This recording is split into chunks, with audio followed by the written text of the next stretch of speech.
Hello friends, good afternoon friend. যে মাছ এসছে, তাই মাছটা আমি রেখে দিই। এখন আমি কালকে যখন রান্না করব আপনাদের সাথে শেয়ার করবো। ফ্রিজে রাখছি এখন। কি মাছ এসছে? আচ্ছা, কাজলি মাছ আর পমফ্রেট মাছ। তো আমি মাছগুলো রেখে বেরিয়েছিলাম। দুটো মেয়ে আসবে স্কুল থেকে, তো একজনকে মামা নিয়ে গেল স্কুটিতে, আর আমি যাচ্ছি মেয়েকে নিয়ে ঘরের দিকে। তো চলুন দেখা যাক ঘরে গিয়ে কি করি। আর এদিকে মেয়ে এসে একা একা বানিয়ে ম্যাগি চাউমিন বানিয়েছে। দিদিকে জিজ্ঞাসা করলো দিদি খাবে? দিদি বলেছে না, আমি খেয়েছি, তুমি খাও। ও নিজেই বানিয়েছে, খিদে পেয়েছে। নিজে নিজে সুন্দর করে ফ্রাই করেছে, সবজিগুলো কেটেছে, হ্যাঁ কেটে সুন্দর করে ফ্রাই করে বানিয়েছে, একদম আমি যেরকম বানিয়ে দিই ওই রকম।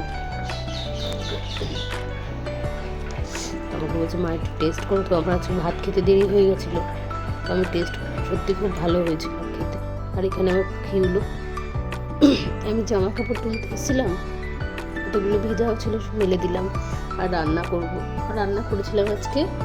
কালকে মাছ এসেছিলো, পমফ্রেট মাছ। তো পিসি বললো পমফ্রেট মাছ রান্না করবো, বললো হ্যাঁ। তাই রান্না করলাম, 3টে করি, আরও বাকিগুলো রেখে দিয়েছি। অনেক বড় বড় মাছ, একটা 200-300 ওজন হবে মাছগুলো, এত বড় বড়। তো সকালবেলাটা আমি গেছিলাম একটু বাইরের দিকে জামা কাপড় মিলছে, তখন বানিয়েছিলাম ভিডিওটা। আবার রান্নাঘরের দিকে যাই, রান্না বান্না করে রেখে তারপরে বাকি কাজ। পমফ্রেট মাছ রান্না করবো আজকে, আর পাট শাকের একটু ঝোল মতো করবো। ঝোল মানে একটু গায়ে মাখা মাখা। পাট শাকটা ভেজে নিলে না তার একটা গুণ নষ্ট হয়ে যায়, মানে সব কিছু আলাদা আলাদা সবজির আলাদা আলাদা গুণ থাকে। তো পাট শাকটার একটা আলাদা গুণ আছে, এটা ঝোল খেলে নাকি বেশি উপকার, আমার দিদা বলতো। তো যাই হোক, আমি একটু ঝোল মতো করি, ওটা খেতে টেস্ট লাগে, অনেকেই পছন্দ করে আমাদের ঘরে। তো এখানে আমি রসুন আদা বাটা, কালো জিরে ফোড়ন দিলাম, পেঁয়াজ দেব, দিয়ে এই পমফ্রেট মাছটা রান্না করবো। টমেটো, নুন হলুদ তো স্বাদ মতো লাগবে, জিরের গুঁড়ো, একটু জিরের গুঁড়ো দেবো। আর নামানোর সময় ধনেপাতা দেওয়াও যে, না দিলেও হয়। আর এটা আর একভাবে আমার মা করে, শুধু কালো জিরে দিয়ে পাতলা ঝোল, ওটাও খেতে ভালো লাগে। আর সব থেকে বেশি প্রোটিন হচ্ছে এই মাছে, এই পমফ্রেট মাছ হচ্ছে হাই প্রোটিন। যাদের ভিটামিন ডি এর কমি আছে তারাও এই মাছ খেতে পারেন। ভিটামিন ডি খুব তাড়াতাড়ি এটা পূরণ করে। আর যাদের বাচ্চা, মনে করুন ঘরে ছোট বাচ্চা আছে, তো খুব রোগা থাকে বাচ্চা, খাবার দাবার খায় না, কিন্তু এই মাছ যদি কিছুদিন খাওয়ানো যায় না, তো হাই প্রোটিন, তো বাচ্চার শরীরে ফ্যাট চলে আসবে, মোটা সোটা হয়ে যাবে বাচ্চা। এই মাছটা এত ভালো। আর জ্যান্ত মাছ খাওয়াতে পারলে তো কথাই নেই। আমার মেয়েকে আমি খুব খাওয়াতাম এই মাছ, আর হচ্ছে ওই ট্যাংরা মাছ খুব খাওয়াতাম আমার মেয়েকে। জ্যান্ত মাছ খুব খাওয়াতাম। স্কুল থেকে আসতো জ্যান্ত মাছের ঝোল, না তো এই মাছ, না তো ট্যাংরা মাছ, এই দিয়ে আমার মেয়ে ভাত খেত। তাও আবার বলতো, তখন তো কথা বলতো, মাছ খাওয়া সবাই শিখেছে, কারণ দুধ খেতে, মিষ্টি খাবার ছেড়ে ওই ঝাল খাবার খেতে ভালো লাগতো।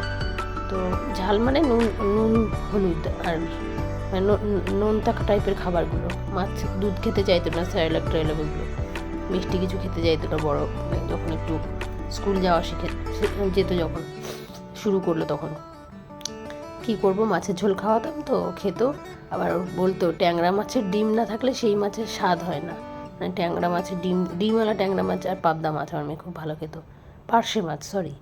পার্শে মাছ, পাবদা মাছ, মানে পেটে ডিম হওয়া চাই, ওটা খুব ভালো খেত। খুব টেস্ট, মাম্মাম খুব টেস্ট বলতো। আর এই মাছ আমার মা দিয়ে যেত মাছ প্রায় দিন, ওর জন্য পমফ্রেট মাছ। তো এই আমার মাছ রেডি হয়ে গেছে, এটা খেতে খুব টেস্ট হয়, জানি না কার কীরকম স্বাদ। আর এখানে খাওয়া হয়ে গেছে মেয়ের রাতের খাবার। আমার রাতের খাবারটায় চলে এসেছিলাম। এটা না সরি, এটা দুপুরবেলাই। তো হাজব্যান্ডকে দিয়েছিলাম একটু পায়েস, আজকে ওর পিসি পায়েস বানিয়েছে, তো বলছে না খাবো না, আমার সুগার আছে, খাবো না।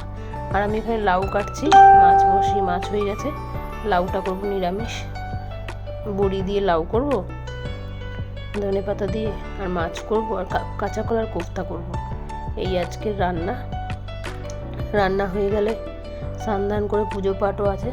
যদিও সকালবেলা একবার গা ধোয়া হয়ে গেছে আমার, গা ধুয়ে তবেই আমি জামা কাপড় ছেড়ে তবেই রান্নাঘরে আসি। সবাই তাই করে আর কি, ডেলিকার কাজ যাদের। তো ফ্রেন্ডস, আমার ভিডিওটা কেমন লাগলো একটা লাইক করে দেবেন আর সাবস্ক্রাইব করে দেবেন। ভালো লাগলে অবশ্যই কমেন্টে জানাবেন আপনারাও কেমন মানে কীভাবে রান্না করেন। আর এদিকে ইলিশ মাছও করবো আমি। ইলিশ মাছটা এনেছে ওর পিসি, একটা আগের দিন করেছিলাম টিফিন বক্সে ভাপা, সেই ভাপাটা ভিডিও করতে পারিনি, আর একদিন দেখাবো আপনাদেরকে। আর একটা আমি করি দই ইলিশ, ওটাও খেতে খুব ভালো হয়। আর এখানে বড়ি ভেজে রেখেছি, একটু ভাত ছিল রাত্রিবেলাকার, ভাতটা গরম করে খাবো। আর এটা হচ্ছে ধনেপাতা দিয়ে দিলাম কুচি লাউয়ের তরকারিতে। আর নতুন যারা আমার ভিডিওটা দেখছেন, পাশের বেল আইকনটি প্রেস করে রাখলে নতুন পেজে নতুন ভিডিওগুলো আমার পেয়ে যাবেন। আর ভালো থাকবেন সবাই। আজকের ব্লগটি এখানেই শেষ করছি। গুড নাইট সবাই।